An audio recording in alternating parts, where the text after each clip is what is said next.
Hello, I am Max, the boyfriend, And I am Celee, the girlfriend. and this is a girlfriend's glimpse where I make Celie watch things that she otherwise wouldn't. This week we're going to be talking about the Marvel Disney Plus series She-Hulk, written by primarily Jessica Gao, a bunch of other writers, but primarily her, and I for one really like this show, but what do you think about it, Celie? I really liked it.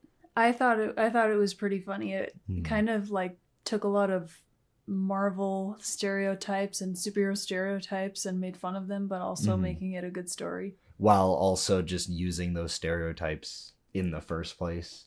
I thought this show was just really, really funny. I mean, just having these short 30-minute episodes, and it's basically a sitcom format. It has that structure where it's got an A and a B plot, and we'll get into all of the episodes, but I just really liked this, and I think this is the only Marvel show like it to come out, and I think that's pretty special that of all of the Marvel shows, we got a really inventive one with WandaVision, but this is just a straight up sitcom, and we haven't seen that before with superheroes. Yes. I thought I thought it was really funny, especially when she first got the Hulk powers. Mm-hmm. And Bruce is like, it's gonna take you over a decade to really hone in. She's like, no, I got it. This. It's been a couple of days. I'm fine. Why did you have such a rough time with this? This is easy. And yeah, we can kind of get into the first episode because that's where she gets her powers through that car accident and the spaceship is going down, and then I don't know who's driving, but they swerve out of the way, and I think Bruce's blood gets into hers, which is Mm-hmm. very similar to the comic way, although I think there's a mob hit involved with that, and her dad was like involved in the mob, which I'm glad that isn't the case in this TV show. Her dad instead is a really just nice guy. But in the first episode, Bruce takes her to his island in Hawaii or somewhere really tropical and nice. I'd love to visit there. That'd be really fun. Trained to be Hulk number two.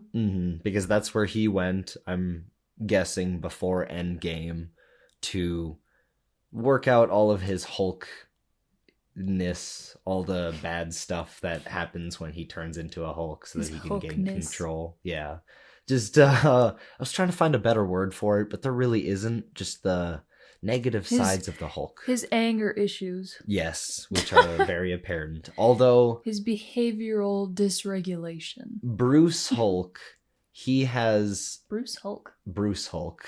Bruce Banner. The Bruce Hulk I have to specify because I mean you can say Jen is also a Hulk. She's a She-Hulk, but A Shulk. a Shulk. But anyway, yeah.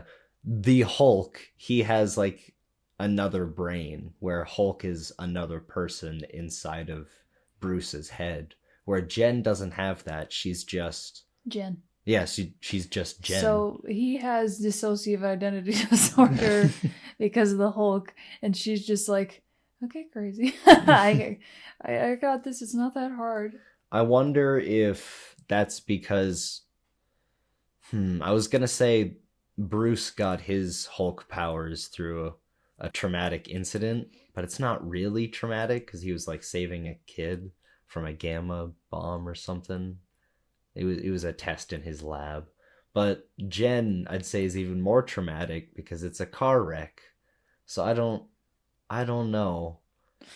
Yeah, I feel like it's the only difference is Jen didn't accept the fate necessarily at Mhm. first. Like she wasn't willingly throwing herself into it, where Bruce was Mhm. to an extent. He knew that he was putting himself in danger. This one caught her off guard, and she didn't expect it. She didn't want it. She didn't. Yeah, she's very clear about how she does not want this. But I also think on a genetic level, it's also just a different Hulk. Like it affects her very differently. Mhm. Hulk even says that I think she's slightly stronger.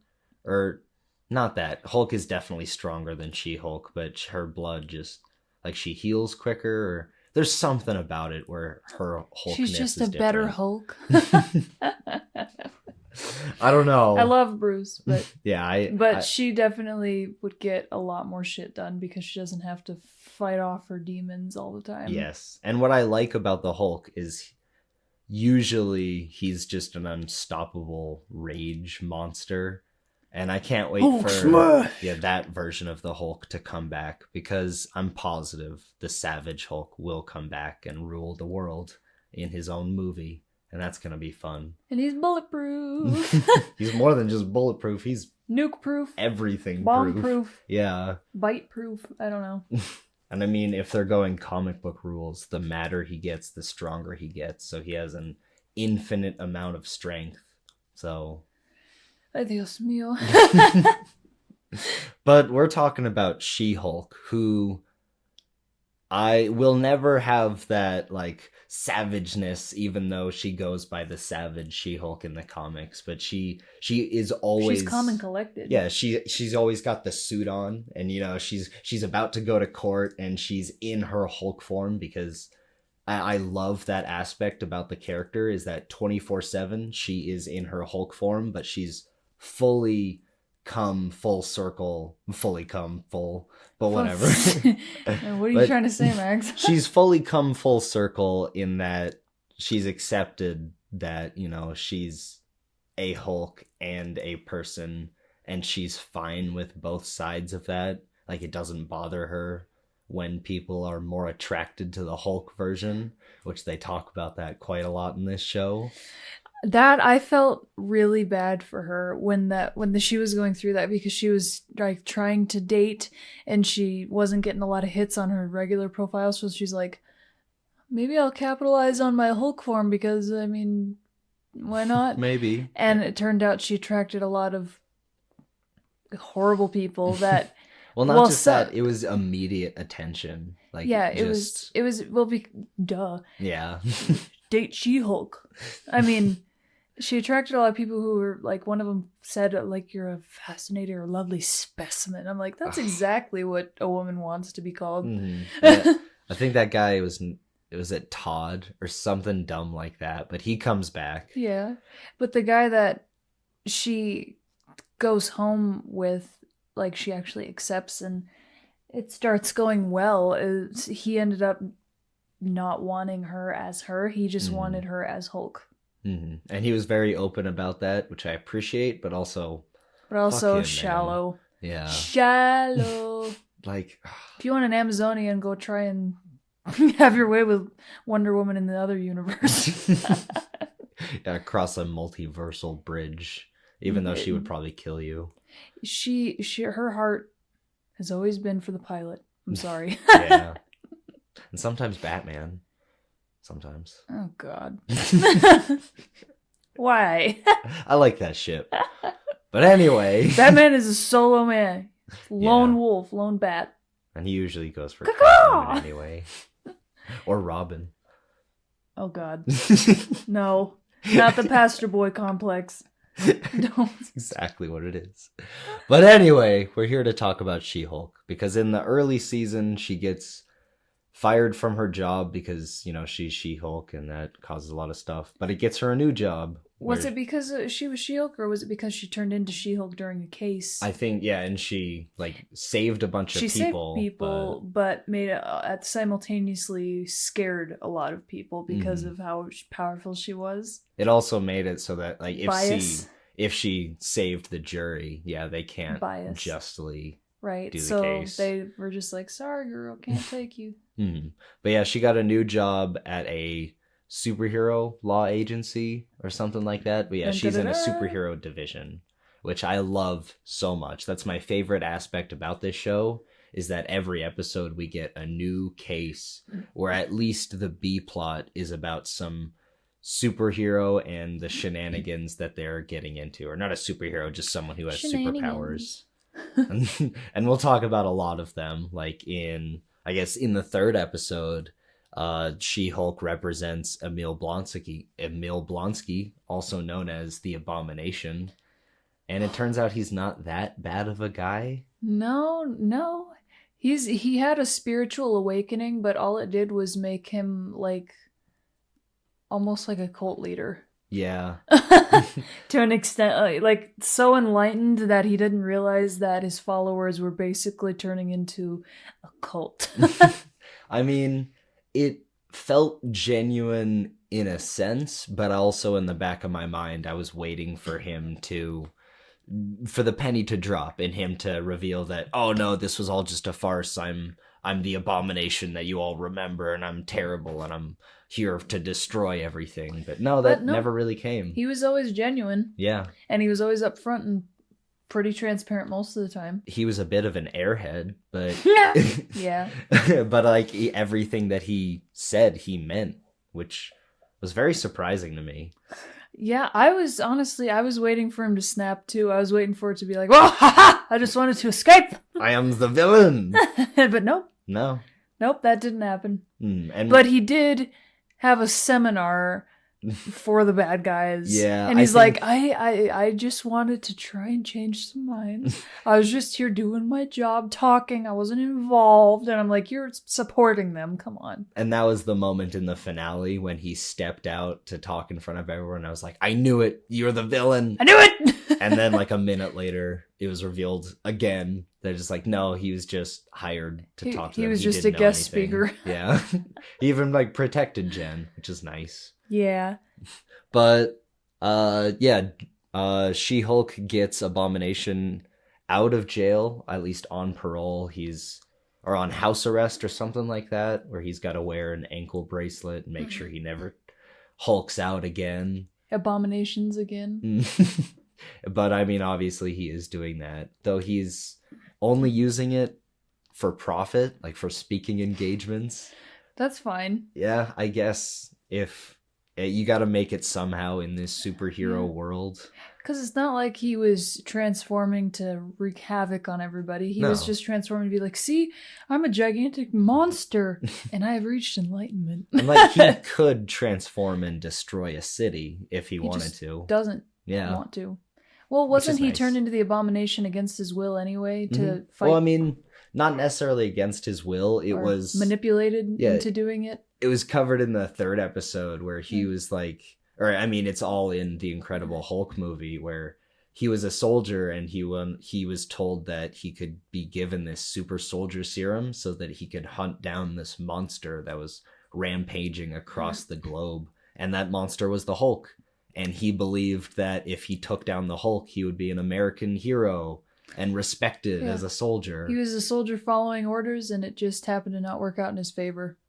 Because, the super soldier serum that he was given just kind of made him a little crazy, but also if all of his actions are his own actions, then that means that he went out and sought more, Hulk serum so that he could get more powerful and stronger, which isn't good. No. But I honestly believe that was messing with his head a little bit, even though that's a tired trope. Well, that kind of shit has to. It messed with the only one that it didn't seem to fuck up was Jen.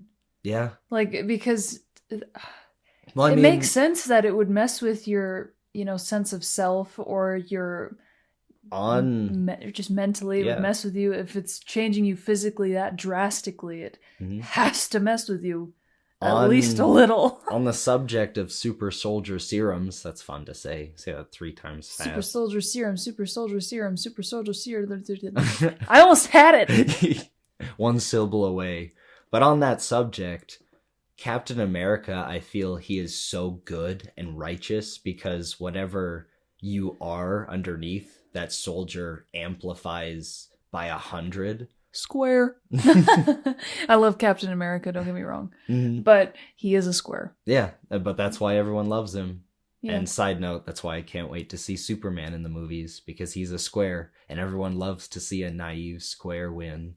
Because he's just trying to do good. He just wants to protect people. He's just all heart, and people love to see kind-hearted people. But S on your chest, that's my people's symbol for hope. It's my people's symbol for S. I don't know what that was on, but it was... it was that spoof you showed me with Batman making fun of him. It was Pete Holmes I was about to say Davidson. No, it's the Pete Holmes Bad Man. If you haven't seen that, go watch all of them. It's pretty funny. Or I was a boy, now I'm a bat. What were we talking about? I don't even remember. You were talking about Captain America, Super Soldier. Yes, Abomination and all that. Yeah, I really liked what they did with Abomination in this series. I can't believe that they were able to kind of bring him around and redeem him, even though I fully expect that there will be a Hulk movie to come soon. And I mean, I'm sure Abomination will be there, and She-Hulk, and Hulk's son, which we will get to when we talk about the finale. Holy crap. Yeah, we'll get to that. I was like, excuse me? But before we get there, episode 4, which is all about this magician named Donnie Blaze, and that's such a Wong, Donnie Blaze. Wong wants to have him shut down because he's actually putting people in danger. And then there's that one girl that becomes friends with what's his face? Wong. Yeah, Wongers. What was her name? It was, I don't know, something white and trashy. Yeah, I don't know. It was some white girl name, and she was always drunk. And whenever she said her name, she was like, "It's spelled with 2 eyes, but not where you think." Oh, now it's gonna bother me. What's her name? Was it Madison? Yes. Okay, good. It was Madison. It has 2 eyes, but they're not where you think. There was a lot of pretty funny jokes. That joke was pretty funny the first time they said it, and then the second time, I was kind of old with it, but then they cut to a shot of the other, like Donnie Blaze's lawyer, and he was writing the name out, and then when she said the 2 eyes, but not where you think, he scratched out the name and then rewrote it. That almost had me crying the first time I watched it. Oh my god. That's something we haven't really mentioned before. Like, we said it was funny, but there's some really, really good jokes. Like, at least once an episode, there's a genuinely hilarious joke. And the fact that she breaks the 4th wall constantly just to look at you and go, she pulls a Deadpool. Mm-hmm. That's something we haven't brought up either. The fact that she breaks the 4th wall, because, and I've written down the dates just to make sure that I have them right, because She-Hulk's first comic appearance was 1979, and while she didn't break the 4th wall until a decade later in 1989, Deadpool didn't even exist until 1991. So yeah, She-Hulk was breaking the 4th wall at least 3 years before Deadpool ever existed. Like, everything about Deadpool is a ripoff. But that's why he's awesome. Yeah. But that's Which why I he's love. funny. And I mean, come on, Ryan Reynolds Yeah, he makes does a Deadpool. good job. Still can't wait for Deadpool 3. Oh, I love Deadpool. He's so funny. But yeah, She-Hulk breaks the 4th wall Deadpool style, except Deadpool is kind of copying her. And Deadpool's way raunchier. Yes. And Deadpool also, the movie came before, and he's more popular. So everyone's just going to say that she's pulling a Deadpool, which I guess is fine. They're pulling a she-Deadpool. Yes. A she-Dead Hulk pool. Could you imagine a female Deadpool? There is. What? Gwen Stacy, in another universe, she becomes a version of Deadpool. Is she as funny as this? Oh, yeah. I think her name is Gwenpool, or at least her comic run is called Gwenpool. Is there a universe in which instead of I know his name. Deadpool's character, instead of him, it's Vanessa that becomes Deadpool? You know, I'm going to be honest. I don't remember reading any comic book where Vanessa's in it. And you want to know why? Because in the comics... He needed a reason. Well, yes, he needed a reason to act in the movies. He needed a plot reason or a plot device. But in the comics, Deadpool's love interest is death. Because he can never die. How do you know Vanessa isn't? Well, honestly, I wouldn't be surprised if in Deadpool 3 they turn Vanessa into death. Because while she technically dies in the second movie, Deadpool also brings her back in the end credit scene where he gets a time machine. So I don't know what they're doing in Deadpool 3. It's unpredictable, who knows? But I bet Vanessa's going to be death. But I don't know how we got on another massive tangent. But yeah, episode 4, She-Hulk shuts down Donnie Blaze's magic show. There's some really good magic stuff. And they're trying to say that magic is art and you can't take that away from us, but they're putting people in danger. So you're sending people to apocalyptic universes. Stop. Yeah. And also, I should mention in this episode, she goes on a bunch of dates as She-Hulk, because that comes back in the next episode, where She-Hulk is trying to get her name, like legal name, back from Titania. Titania is such a bitch. She's so petty. And she's played by, what's her name? From The Good Place. From The Good Place. I mean, I've only seen her in these 2 shows, but she always plays this uptight, uppity person who's way better than you. And she does a really good job at it. I have no idea what the actress's name is, but she's also incredibly tall. Like, my God. Amazonian. Yes. I figured Titania would play a bigger role in this show, mainly because the comic that this show mainly ties a lot of its stories to has Titania as the main villain. But I still like this one episode where she's a villain. She's more of a thorn in her side than anything else. She's just an ass that makes things so much harder for her because she kicked her ass in court. Yep. Bust her through a wall. And then she tried to fight her at a wedding, which I think is the next episode, but we can get a time together. But then she, like, Jen doesn't even try, and Titania gets her ass beat, and it's great. When she slips on whatever ice cubes are on the floor, and then her teeth, what even happens there? Her veneers come out, or did she get veneers, or is it what the heck are veneers? That seemed just confused me. Veneers are like when you get your teeth shaved down so they look kind of strange, and then they put caps on them so they're fake, so that people can get better looking teeth. So they're more white. It's like so they're teeth. Straighter, whiter, even. But those got broken, and it looked terrible. She became the hillbilly Titania. I think in episode 5, maybe 6, maybe it's the episode with the wedding, but they also have a B plot. A blee plot. They have a bee, like a buzzing bee plot about Mr. Immortal and how he keeps on trying to kill himself to get away from his wives and one husband, which I appreciated that. Why didn't he just marry somebody he liked? I don't know what his problem is. Because he's gonna outlive him anyway.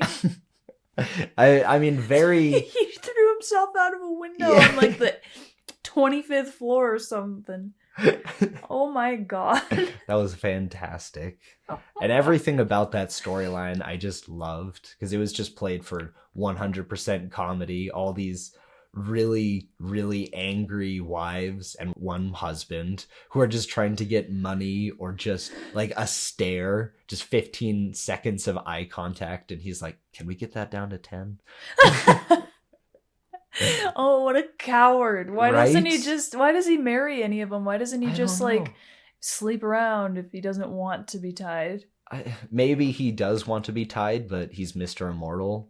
So like, cut him loose. I was about to say he lives a whole life with them, but there was like a dozen in one lifetime. So I guess that doesn't hold up. He's with them for like a year or two, and he's like, actually, I don't like you as much as I thought.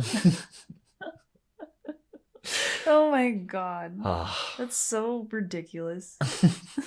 Also, in the wedding episode, Jen meets Josh, who seems to be a nice guy and who is interested in Jen as just the human Jen, which is great. And he seemed to be like really smooth, but in an awkward, genuine way. Like, he had just enough confidence to say what he needed to say, but at the same time, he's like, I'm shy. I'm reserved. Yeah, which that sucks what comes up with that. But before we get there, on episode 7, we go to Abomination's ranch, or just his villa. What is that? The place that he lives? It's like a sanctuary. Yeah, a cult sanctuary. Yeah. He only has a couple of cult members there. And then they're that all one guy really who cool. never takes off his armor, and Yes. and he tries to, and they're like, put it back on. Put it back. But we have Man Bull. There's a Matador guy. I don't think his name is Matador. Like, he gets mad at people who call him a Matador, even though he's dressed up as one. He's dressed up as one, he looks like one, he talks like one, but he's like, I am no matador. His best friend and probably his lover is a bull, so he's probably a Matador. There's also a vampire guy, and when someone brings up his dad, he's like, don't talk about my dad. It's super, like, it's the kind of, he wants to be edgy, but he's just a joke, but it's fun to watch. And then, like you said, there's the porcupine guy too, which is just... Was it because he was stinky? I think, yeah, he just had that costume on for presumably years, if not his whole life.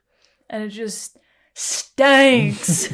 But they finally got him to open up and take the mask off, and immediately they're like, no, put it back on. Dear dude, God. you need a shower. You take it off and then take a shower in an isolated room. And then burn that place to the ground. Yes. Throw away the suit. We'll get hazmat suits. We'll take care of all of it. Take an acid bath. Yes. There is also the leader of the wrecking crew, who was in an episode earlier that we didn't mention. They're just completely played for laughs. But in the comics, and I think in the show too, because they do mention it, they're just a group of regular people who steal Asgardian construction equipment. And they try to punk She-Hulk. There's they try to come up to She-Hulk and give her the what for, and she just, at first she's like, and then she goes, hang on a second. I'm a Hulk. And she just whoops their ass, and they run, and they go, bad idea. There is a shot of all of them when they pull out their weapons and they start flailing them around. Like, some of them have gauntlets or like a spiked mace or something. And then there's a guy with the helmet, and I don't know what it has on it. Maybe it's a super powered helmet, but it's just glowing, and he's just shaking his head around like he's listening to music. I've watched that shot just like as a GIF on loop, and it's the funniest thing in the world. Showing off his weapon. He's just like, yeah. But yeah, they get their ass beat. One of them gets thrown like 30 feet in the air. I don't know how he doesn't die, but... Because he's enchanted. I'm also assuming that they were hired by the Todd guy. The guy that wanted her blood so that he could be the Hulk. Hulk King or whatever he was going by. But yeah, on that ranch, at first, I think Jen is just trying to get signal so that she can make sure that Josh hasn't texted her, because he's been ghosting her, and she's very worried about that. But then eventually she goes into one of the therapy rooms, or the group therapy rooms, and she opens up, and it's a really nice scene, even though she tries to beat up one of the guys because he was the leader of the wrecking crew and they tried to steal her blood. Oh my God. But yeah, I really liked the whole therapy aspect of it, where all of these weirdos are just like, hey, no, we're going to be really emotionally mature right now, and we're going to just sit you down and be like, hey, what's up? Let's talk about it. Talk about your thoughts, talk about your feelings, your traumas when you're ready, of course. No pressure. There's the twist at the end where Josh is revealed to be not a good guy. He was hired to steal her information and stuff like that. Yeah. Yeah. And I'm assuming he took her blood too, which is no bueno. It just sucks. Like, the fact that he made Jen that genuinely happy, and all of that was just a farce. Like, I'm bad at love. yeah. I mean, sitting with Jen in that knowledge of just all of that was fake. Like, that did hurt a lot. I know, it was such a shitty thing to do. Mm-hmm. With all of that sadness, we move on to episode 8, which is easily my favorite, and this is the Daredevil episode. I knew that this was coming. Daredevil was teased in the trailer for this show, so I knew before even then. But what did you think about this episode? Like, did you know about Daredevil? Like, I know you know of Daredevil. But... You talked about Daredevil before, but I didn't even know it was him because they first showed him in court representing, was it the designer? Yeah. Guy? I loved him, whatever his name was. And I didn't know that was Daredevil until a little bit later on, and I was like, oh, I get it now. And I think you have seen him in... Was it the Spider-Man movie where he goes up to represent Spider-Man when he's being prosecuted and everyone is saying that all the drones were his? Probably. I think so. Pretty sure. Yeah, I love Daredevil so much, and this episode was amazing, not because Daredevil was there and I just love seeing a character that I know and recognize, but all of this cameo-ness and all of Daredevil being there and he's the superhero that he was always meant to be. All of that is to guide Jen forward. I mean, it's the penultimate episode, but it's really getting her ready for the climactic finish that the finale is. The entire time she's been saying, I don't want to be a superhero, it's just a waste of my time. But she's finally seeing the other side of the coin where being a superhero can be good. Mm-hmm. And if the law fails, or if she sees that the law isn't being just, she can fix that. Mm-hmm. And that's what Daredevil points out. Through sheer power. Mm-hmm. And Daredevil comes back. He's got the yellow and red suit, which is... I can't even remember what and era. He doesn't even know what the colors are because he's blind, true. So he can't... That is very true. He didn't pick them. Yeah, Daredevil has had some very bright colors in the past, and I'm glad they are kind of going back to that. Ketchup and mustard. Yes. Although I think She-Hulk says something about that, and then Daredevil's like, hey, I'll tell the designer you said that. And she's like, wait, no. No, I just got him back on my side. Also in this episode is Leapfrog, who... Oh my god. He's not even a superhero. No. He's just an idiot. He's much more earnest in the comics, but I do like this villainous portrayal where he's just a rich kid and he's just... You love to hate him. I got super boots. And there's that moment... He's like Syndrome. He's Syndrome, but Syndrome was actually smart. He just buys his stuff. He buys his intelligence. Yeah. Leapfrog just asks his dad for money and then takes that money and buys jet boots, whereas Syndrome makes the jet boots. Well, and he's named after a children's game. There's also a moment where he asks Jen to come help him, and he's like, go to the lily pad. And she's like, am I supposed to know where that is? And his answer is, well, it's my secret famous hideout, so... What? Okay. Like the Bat Cave? Isn't it like lit up with neon? Yes, exactly. Entitled? That is exactly it's secret! Sure. All right, Leapfrog. But, yeah, after fighting for a little bit, they team up. I'm talking about Jen and Daredevil, and they go to... There is almost a Daredevil hallway fight, but She-Hulk cuts it short by jumping in between them, or jumping on top of some people. Pretty sure she kills some people with rubble, but hey, that's beside the point. Collateral damage. Yeah, it happens. For the greater good. And then they fight a bunch of Leapfrog's guys, and it's really fun to watch. And Leapfrog jumps out of the window, which is really funny. The episode ends on a much darker note where she goes to the banquet or whatever gala where she's gonna accept some speech about being a female lawyer. And then they give the award to a whole bunch of people, which is just weird to begin with. And then they show a porno of her. And then Jen becomes the victim of revenge porn. And that's the only time she loses her shit. Yeah, and she has an appropriate reaction, which honestly, it's she very just tame happened to be Hulk. for what I would do. If I was a Hulk, people... Hulk smash! There would be some crushed skulls. Like, just the capability of taking a human head and crushing it in your palm. And knowing... Like a grape. Yeah, like a grape. And knowing that there were people possibly responsible for the revenge porn, yeah, I would be murdering some people. So I'd say Jen was really, really calm about how she reacted. But still, the government doesn't see that. They're afraid, so they lock her up. And that leads to the finale.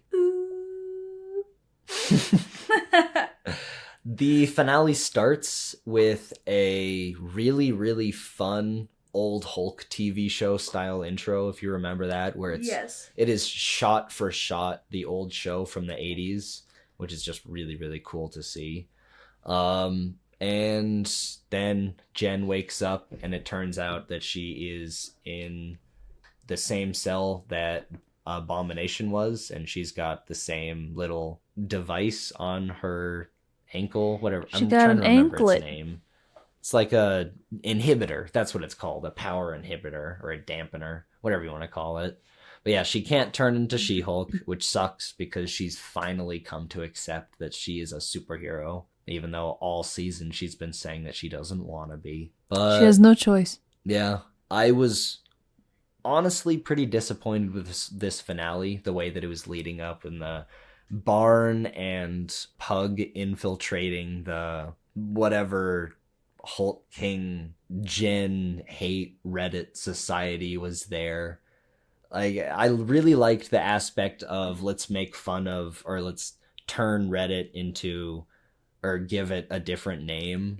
Internet trolls get a group. Whatever the name of that site was, it was basically just Reddit. And I liked all that aspect, but the whole thing where Todd is gonna get Hulk blood, I really, really didn't like. And just the idea of that means in this universe that anyone, as long as they get this serum, can become a Hulk. I guess I just don't like that idea. You like it to be more exclusive. Yeah, exactly. You either have to be in a specific accident with gamma rays that turns you into Hulk, or you have to be in, a specific scenario. The wrong place at the wrong time. Exactly. It can't just be a serum that you get. That seems too easy for me personally. I don't know. Maybe that's just me.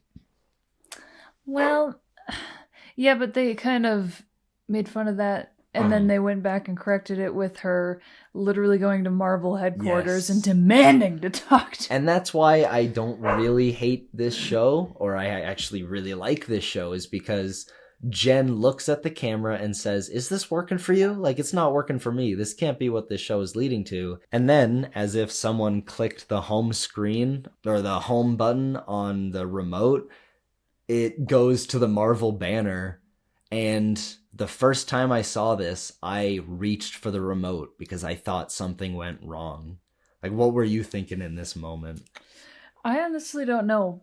But she pops out and goes, hey, hang on. Yeah, this isn't going to stop me. I'm coming through. And then she breaks through one of the shows and then goes to Marvel Assembled, which is like this behind the scenes look at a bunch of Marvel productions. But she uses that to go to the production of She-Hulk so that she can talk to the writers. And then because that doesn't work, she goes to talk to Kevin, who turns out to be a robot. He's like, statistically, this is the ending that... blah, blah, blah. And I love how, in classic Kevin Feige fashion, because whenever he goes out on a Marvel junction and he's marketing some movie, he's always wearing a hat. And they gave the Kevin robot a little hat. And I love that. I love that so much. And I think in that scene, she asks about, when we're going to get the X-Men. And she also talks about how we need to save the stuff for the Hulk movie coming up. And honestly, that's the biggest reason why I think we're going to get a World War Hulk movie in the future. at least in the next 10 years or so. But yeah, what did you think of this finale and all of the fourth wall breaks and how it just completely tumbles off of a cliff, but for a good reason, because all of the narrative was leading up to She-Hulk looking to the camera and saying, "This is weird, isn't it?"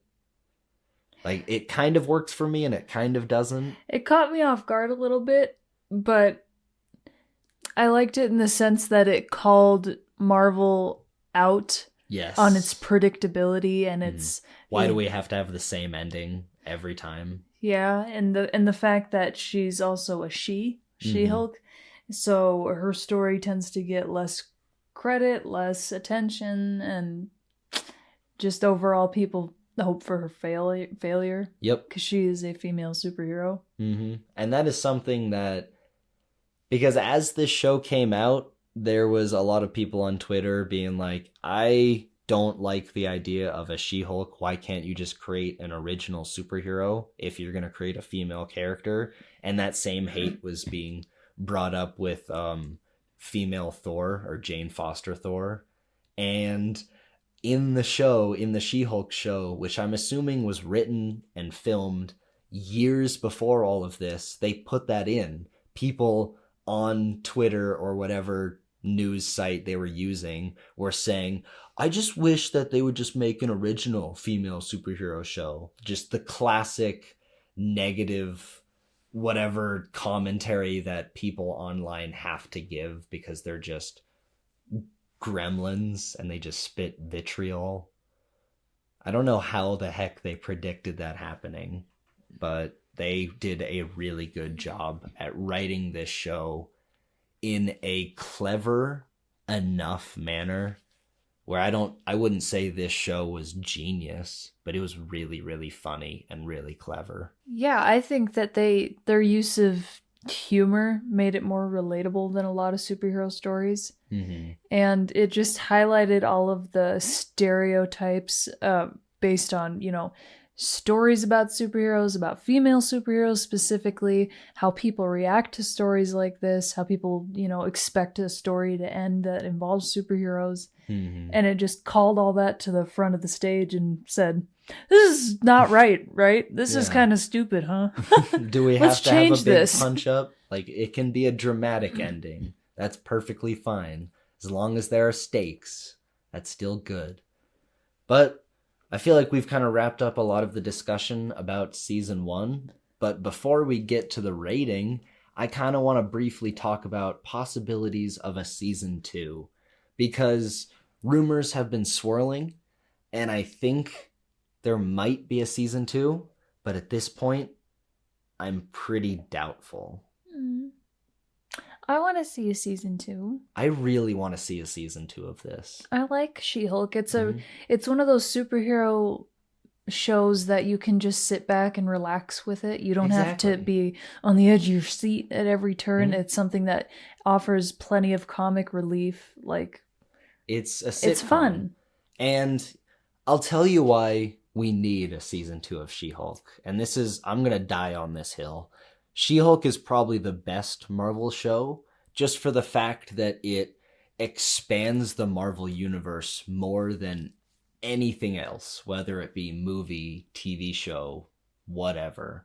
And I mean, obviously comics expand it more. I just now, as I'm thinking it, that was a possible answer. But you know what I'm saying, where this is a Marvel show where every episode we could have a new topic, or She-Hulk is having a new case where she's, there's new superpowered shenanigans. This new superpowered person across the globe is causing problems and She-Hulk has to fix it. There can be a new problem every episode, and I love seeing that dynamic. I just want to see new characters and new issues so that we can use laws and, loopholes within those laws to solve them.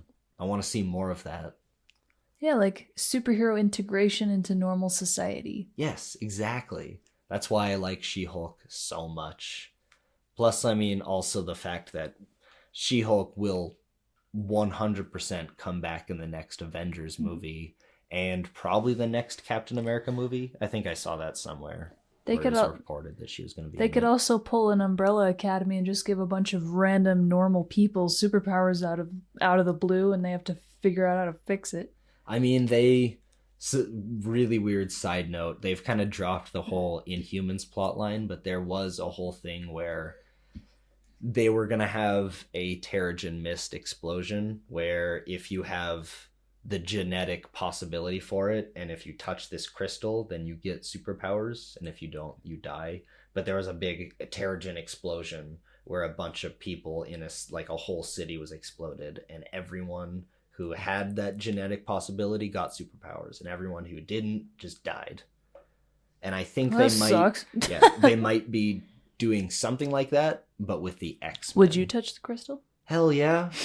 I want Hell superpower. yeah. Although I would probably...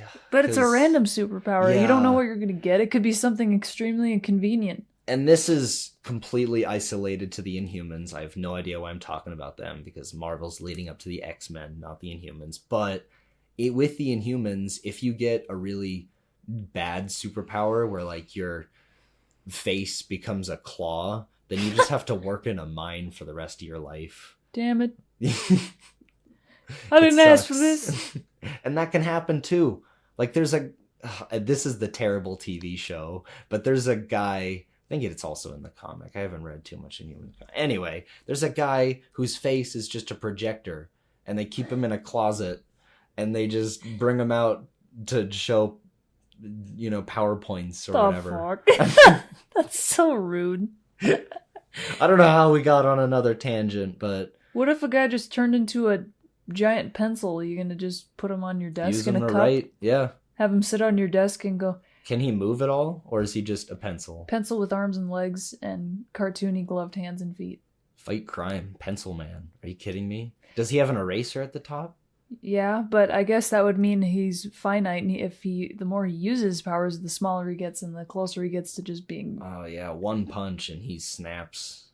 Can he tape No, himself I was talking together? about like when he writes, he has to sharpen himself and it loses bits and That's bits and bits true. and bits, or if he loses his eraser because he erases it. Why are we talking about that? I'm just imagining him being tortured, putting him into a sharpener. No! Ah! Anyway, out of 5 brownie points, what would you give She-Hulk? I would say 4.5. Okay, that is a good rating. Honestly, I was expecting 5. Really? Yeah.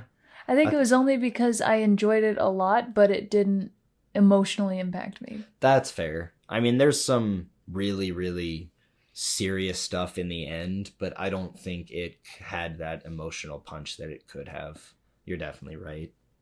But yeah, let's hope for a season 2, because we both loved She-Hulk. It was so nice. Mm-hmm. But with that, this has been a girlfriend's glimpse into She-Hulk. Hulk smash.